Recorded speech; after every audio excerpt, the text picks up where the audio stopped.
प्रिय मित्रों, नमस्कार। ज्योतिष में कई प्रकार के योग होते हैं जो शुभ भी है और अशुभ भी है।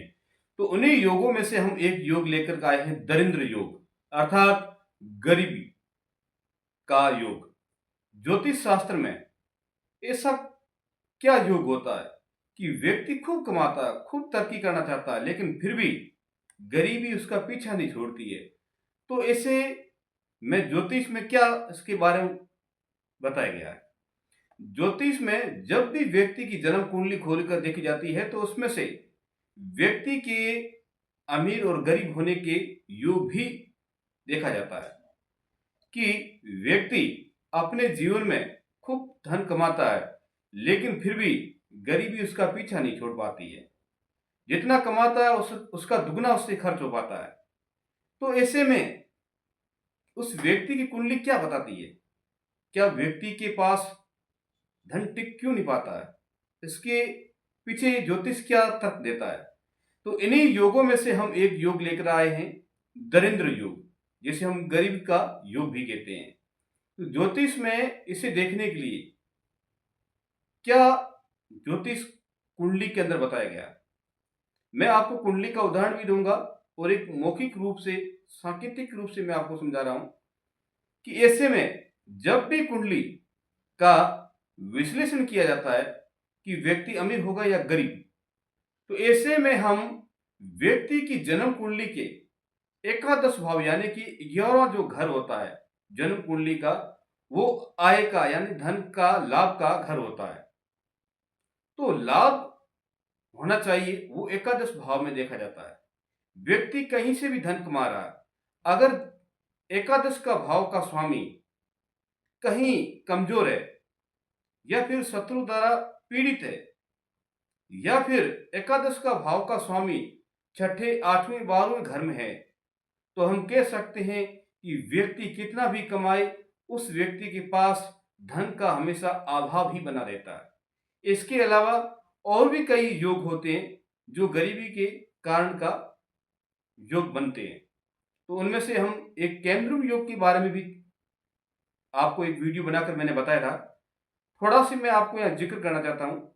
केंद्रुम योग यानी कि चंद्रमा जिस भाव में बैठता है, जिस घर के अंदर जन्म कुंडली में चंद्रमा बैठता है, चंद्रमा के आगे और पीछे कोई ग्रह ना हो, तो हम कह सकते हैं कि केंद्रम युग बन जाता है। ऐसा व्यक्ति हमेशा गरीबी का सामना करता है, मानसिक रूप से पीड़ित रहता है। तो इसी प्रकार ये भी एक दरिद्र योग, जिसका स्वामी मैंने आपको बताया है एकादश भाव का स्वामी, यानी कि लाभ का स्वामी अगर छठे, आठवें, 12वें घर में चला जाता है तो वो व्यक्ति हमेशा गरीब ही जीवन बिताएगा। क्योंकि ये छठा, आठवां, 12वां भाव ऐसा भाव है जो व्यक्ति को सफल नहीं होने देता है, जो व्यक्ति की प्रगति ने को आगे बढ़ने नहीं देता है। व्यक्ति कितना भी कमाए या कर्जे के अंदर चला जाता है धन, या फिर शारीरिक कष्टों से चला जाता है, या फिर कहीं न कहीं किसी न किसी कारण से उसका धन पूरा चला जाता है। व्यक्ति 10 कमाता है तो 20 का खर्च कर पाता है। तो ये जन्म कुंडली के अंदर ऐसी कुंडलियों का योग होता है।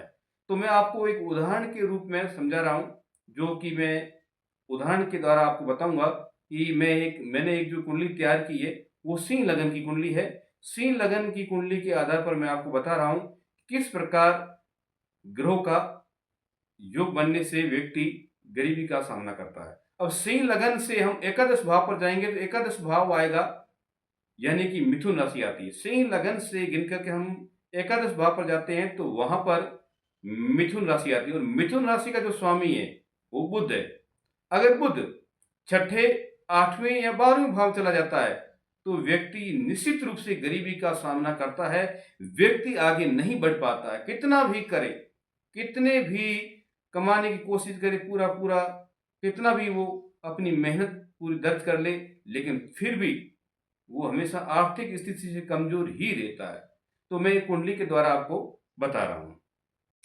यहां हम कुंडली के, जिसे मैंने बताया आपको सिंह लगन की कुंडली है।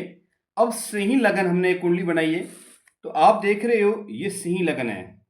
जो प्रथम भाव होता है जो हमने बताया है सिंह लगन का, तो सिंह लगन से हम एकादश भाव पर जाएंगे। जैसे कि सिंह को हम पहला भाव मानेंगे, ये एक पहला ये दूसरा, ये तीसरा, फिर इसके चौथा, फिर पांचवा, फिर छठा, ये सातवां, आठवां और नौवां, 10वां और एकादश भाव। यानी कि एकादश भाव में जो राशि आती है वो मिथुन राशि आती है, और मिथुन राशि का जो स्वामी है वो बुध ग्रह है।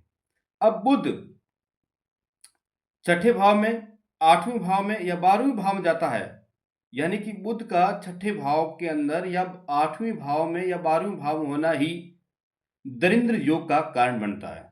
जैसे मैंने ये तीनों यहाँ पर ऐसे लिखी है कि अगर यहाँ पर हो अगर बुध, मान लीजिए छठे भाव में अगर बुध होता है या फिर 8वें भाव में होता है या फिर 12वें भाव में होता है, तो यहाँ पर 3 जगह पर अगर बुध कहीं न कहीं तीनों जगहों में एक स्थान पर होने पर ही वो दरिंद्र योग कहलाता है, जो कि गरीबी का मुख्य कारण बनता है। क्योंकि छठा छठा भाव है, वो ऋण शत्रु का है।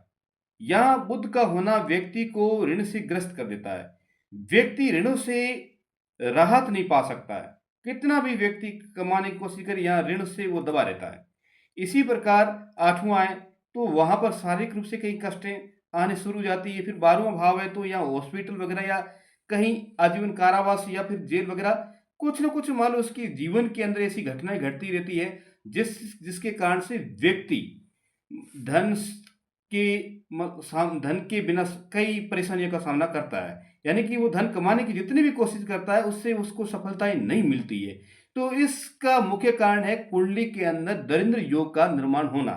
जिस व्यक्ति की जन्म कुंडली में अगर ऐसा निर्माण होता है, यानी कि दरिद्र योग का निर्माण होता है, तो वो व्यक्ति सफल नहीं हो पाता है। कितना भी व्यक्ति प्रयत्न करे, वो हमेशा गरीबी के तले ही दबा रहता है। तो इसके लिए व्यक्ति को कई उपाय भी करने पड़ते हैं। तो उपाय वो अगर करना चाहे तो सप्तचंडी का पाठ करे या शिव दरिद्र नाशक का पाठ करे, तो उसमें व्यक्ति की कुछ आर्थिक स्थिति की सुधार होने की संभावना बनी रहती है।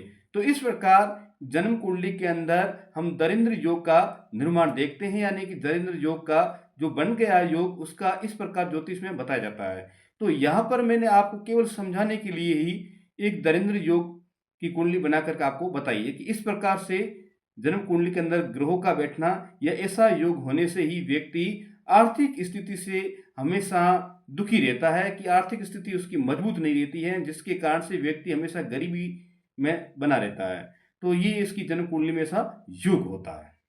तो इस प्रकार के जन्म कुंडली में योग होते हैं, जिसके कारण से व्यक्ति अपने जीवन में आर्थिक स्थिति से मजबूत नहीं बन पाता है। तो ये जन्म कुंडली में वास्तविकता में ऐसा योग होता है, जिसके कारण से व्यक्ति अपने जीवन में गरीब बना रहता है। तो ये भी एक प्रकार का अशुभ योग माना जाता है। जो ऐसा योग होने के कारण से व्यक्ति कितनी भी मेहनत करे, कितने भी प्रयत्न करे, व्यक्ति सफल नहीं पाता है। तो इसके लिए व्यक्ति को विशेष करके सप्तचंडी का पाठ करें, भगवान शिव दरिद्र नाशक का पाठ करें, तो कहीं न कहीं व्यक्ति को उससे संबंधित लाभ की प्राप्ति होती है। इसके अलावा एकादश भाव का जो भी स्वामी है, जो भी गृह स्वामी है, उस गृह संबंधित कुछ उपाय किए जाए, तो ज़रूर आर्थिक स्थिति मजबूत होने के चांस बने रहते हैं। तो इस प्रकार ज्योतिष में जन्म कुंडली में, यानी कि ज्योतिष के द्वारा हम जन्म कुंडली में ऐसे योग का निर्माण देख करके और उनको कुछ ऐसे उपाय दिए जाए कि जिसके कारण से व्यक्ति अपने जीवन में सफल बने और आगे बढ़े। तो ये वास्तविकता में ऐसा योग होता है, और इस योगों से राहत पाने के लिए कुछ उपाय भी दिए जाते हैं। तो ये उपाय नियमित रूप से किए जाए और सटीक उपाय की जाए, तो ज़रूर इसके अंदर सफलता मिलती है। तो इस प्रकार ज्योतिष शास्त्र में जन्म कुंडली में इस प्रकार के योग के बारे में वर्णन किया गया, जो कि मैंने आपको एक उदाहरण के द्वारा मैंने आपको बताया। तो इस प्रकार हम इस योग को देख करके और उसके उपाय करके उसमें कुछ सुधार कर सकते हैं। तो मेरा चैनल पसंद आया हो तो सब्सक्राइब कीजिए, लाइक कीजिए, कमेंट कीजिए, शेयर कीजिए। राधे राधे, जय श्री कृष्ण।